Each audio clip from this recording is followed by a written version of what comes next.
Naka-experience na ba kayo ng nag-brown out sa loob ng sinehan habang may pinanonood kayo? Ako, ngayon lang. Nakauwi ko lang. Thank you sa bagong unos dahil may mako-content na naman ako. Anyway, so nanood nga kami ni Mami ng Almost Us ng JM Fiang. So, ganyan-ganyan.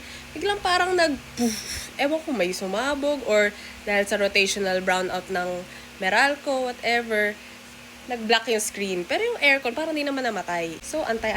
Medyo matagal siya na pitch black lang, tahimik lang yung mga tao. Tapos parang naiinip na ako.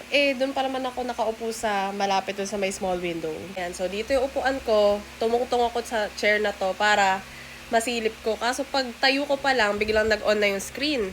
So ang layo ng binalik niya. Kala ko, nahanap lang nung operator kung saan nag-stop yung scene. Tapos walang audio. Akala ko nga kasi sinascrub niya kung sana ba tayo nag-stop. Hanggang sa dumating na dun sa scene na kung saan naputol. Tapos wala pa ring sound. Tapos, yung nanay ko, mga tao sa harap, nagreklamo na, ay, ba't wala pa rin? Magbasa ka na ng subtitles, ganyan. Siyempre, hindi naman ako papayag na nagbayad ako doon na papanoorin ko silent film.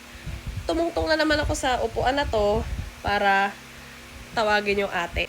Ganito yung itsura niya, by the way.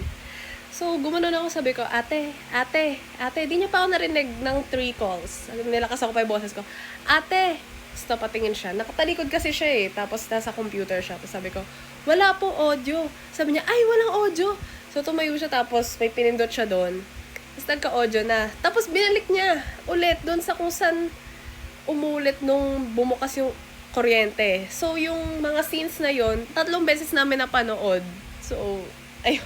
Yun lang, share ko lang. Dati pa ako curious kung ano yung itsura pag sumilip dyan Ngayon nagka-reason ako na tumungtong sa upuan at silipin. Now I know. So, kung nasa 7 p.m. screening kayo ng Almost Us, nakita nyo ako na tumungtong doon. That was me. You're welcome. That's my public service. Eme!